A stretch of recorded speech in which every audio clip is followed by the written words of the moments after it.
Hello guys, आज मेरो यात्राको 22औं दिन र म हिँडिसकेँ भिडियो बनाउनको लागि। आज धेरै समयपछि आफूले आफूलाई खोज्न पाछु, आफूले आफूलाई देख्न पाछु र आफूले आफूलाई लेख्न पाछु।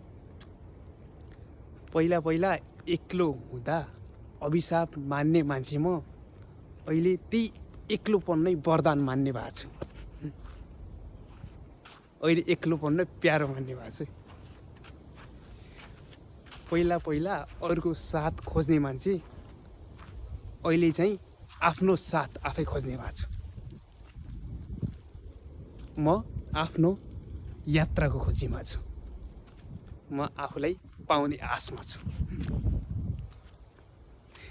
एकदमै राम्रो मौसम छ आज चाहिँ। म पार्कमा आइसकेँ यतिखेर चाहिँ आफ्नो खोजीमा।